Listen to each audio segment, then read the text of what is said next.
कि Iran led axis of resistance यानी कि हमास, हुती, हिजबुल्लाह और सीरिया और इराक में मौजूद इस्लामिक रेजिस्टेंस के लड़ाके एक बहुत बड़े इजरायली ऑपरेशन के लिए तैयारी कर रहे हैं। आने वाले वक्त में एक बहुत बड़ा हमला। इस समय स्पोक्स पर्सन अबू उबैदा ने पूरी दुनिया को यह कहकर हिला दिया कि उसके संगठन ने 100 दिनों में 1000 इजरायली टैंक बख्तरबंद गाड़ियों के चीथड़े उड़ा दिए। यह अब तक का सबसे बड़ा नंबर है दोस्तों। अगर इसे कंपेयर किया जाए इतिहास में हुई जंगों से, तो हमास जैसा छोटा ग्रुप, गाजा जैसी छोटी सी जगह में इतने सारे मिलिट्री व्हीकल्स को जो तबाह बर्बाद किए गए इजराइल के, ये एक अपने आप में रिकॉर्ड है और ये बहुत बड़ा झटका है इजराइल के लिए, इजरायली आर्मी के लिए, इजरायली मिलिट्री कैपेबिलिटी के लिए। अबू उबैदा ने यह क्लेम किया, यह दावा किया कि उनके हंड्रेड्स ऑफ ऑपरेशन में, जी हां दोस्तों, दर्जनों नहीं हंड्रेड्स, सैकड़ों ऑपरेशन जो अल-कासम ब्रिगेड के लड़ाकों ने ऑपरेट किए गाजा सिटी के अंदर इजरायली ग्राउंड फोर्सेस के अगेंस्ट, ऑक्यूपाइंग इजरायली मिलिट्री के अगेंस्ट, तो कई मरकावा टैंक्स के चीथड़े उड़ाए गए हैं। पॉइंट ब्लैंक गोली की बात होती थी, यहां पॉइंट ब्लैंक चीथड़े उड़ाए गए हैं आरपीजी से इजराइल के मरकावा टैंकों के।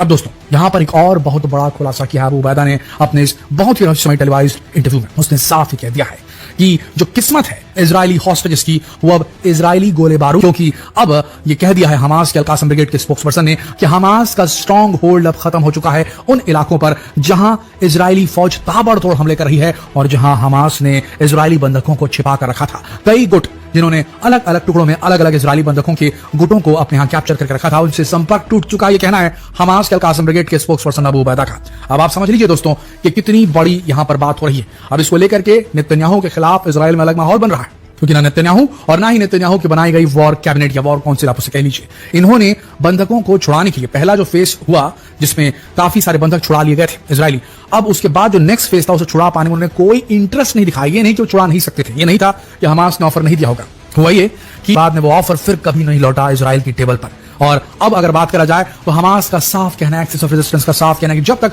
गाजा के अंदर कंप्लीट और परमानेंट सीज फायर नहीं हो जाएगा तब तक बंधकों से रिलेटेड कोई भी बातचीत, कोई भी नेगोशिएशन नहीं करेंगे और लगातार दिन ब दिन ये जंग बढ़ती चली जाएगी और इजराइल के ही गोले बारूदों के हाथों जो है उसके जो बंधक हैं, जो हमास कैप्टिविटी में हैं, वो खत्म होते चले जाएंगे। ये कह दिया है हमास के लड़ाकों ने। कुल मिलाकर देखा जाए दोस्तों तो अब की स्थिति देखी जाए तो इजराइल की सरकार ने जिस तरीके से नीरसता दिखाई इन बंधकों को वहां से छुड़ाने के लिए, जो नेगोशिएशंस में इनको जो ऑफर देना था वो दे नहीं पाए। इन्होंने ये सोचा कि कुछ लोग हो रहे हैं, शहीद तो होने दिया जाए। इजराइल एक बिग पिक्चर की तरफ जाना चाह रहा था। इजराइल चाहता था शायद कि वो फिलिस्तीन को पूरी तरीके से खत्म कर दे, गाजा के ऊपर से जितने भी फिलिस्तीनी रहते हैं वहां से उन्हें भगा दे और उसके बाद उस जमीन को शायद कैप्चर कर लेना चाहता है इजराइल, जबकि इजरायली अथॉरिटीज का कहना है क्योंकि कोई मंशा नहीं है कि गाजा की जमीन को कब्जा कर लें। लेकिन दोस्तों इतिहास गवाह है कि इस तरीके से वेस्ट जेरूसलम में फिलिस्तीनियों के ऊपर जुल्म ढाकर उनके लिए अमानवीय स्थितियां बनाई जा रही हैं कि मजबूरन उन्हें अपने घर छोड़कर निकलना पड़े, नहीं तो अगर वो वहां रहे तो उनकी जिंदगी कभी भी छीन ली जा सकती है। इस प्रकार की स्थितियां अगर वेस्ट जेरूसलम में बन सकती है तो गाजा में क्यों नहीं। कुल मिलाकर इजराइल जमीन की जंग कर रहा है, जमीन की लालच में जंग कर रहा है, ये कहना है हमास के अल-कासम ब्रिगेड के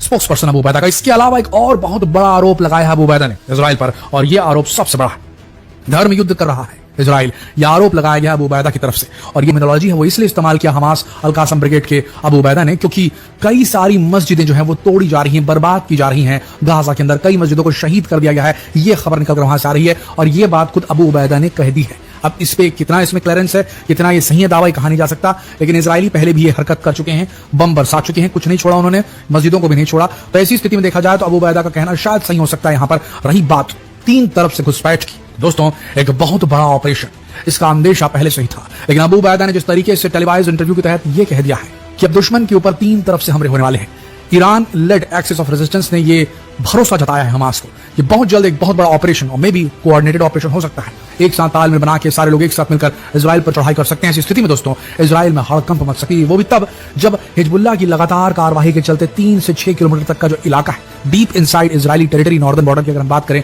उत्तरी बॉर्डर जो है इजराइल का क्योंकि लेबनान से सटता है, वो 3 से 6 किलोमीटर का जो डिस्टेंस है उसका इजराइल के अंदर, उससे ऑलरेडी वहां से सिविलियंस को हटाया जा चुका है। वहां पर सिविलियंस मौजूद नहीं है इजराइल के, उन्हें दूसरी जगह विस्थापित किया गया क्योंकि हिजबुल्लाह की तरफ से ताबड़तोड़ कार्रवाई हो रही थी और हिजबुल्लाह ने बयान दिया था कि अगर गाजा के ऊपर इन्होंने हमला करते रहे और गाजा की जमीन पर इन्होंने कब्जा कर लिया तो हम इजरायलियों को वापस अपने घरों की तरफ नहीं बढ़ने देंगे। कहने का मतलब हिजबुल्लाह भी हो सकता है लेबनान की तरफ से उस 3 से 6 किलोमीटर के इलाके को कब्जा ले इजराइल की और ये बहुत बड़ी एक बोलना चाहिए ऐसा ही चलता रहा तो सीरिया भी चुप नहीं बैठेगा। सीरिया भी गोलानी हाइट जो कि कब्जा करके बैठा इजराइल ने, सीरिया की गोलानी हाइट थी उसे कब्जा कर लिया था, उसके ऊपर रिकैप्चरिंग की कोशिश कर सकता है सीरिया। कुल मिलाकर देखा जाए तो अगर चारों तरफ से हमले शुरू हो गए, यमन ने ऑलरेडी कह दिया कि वो इजराइल पर डायरेक्ट लड़ाई छेड़ चुका है और अब उसकी जमीन पर भी लड़ाई छेड़ने वाला है। तो यमन, हमास, हूती, सीरिया के अंदर इस्लामिक रेजिस्टेंस और ईरान के अंदर इस्लामिक रेजिस्टेंस, ये सब मिलकर एक साथ एक बहुत बड़े कोऑर्डिनेटेड अटैक को अंजाम दे सकते हैं। इस ओर खतरा जो है नजर आ रहा है, इस ओर प्रिडिक्शन किए जा रहे हैं एक्सपर्ट्स के द्वारा कि मिडिल ईस्ट के अंदर में इजराइल ने जितनी तबाही गाजा के अंदर मचाई है, उससे बड़ी तबाही इजराइल के अंदर कभी भी घट सकती है।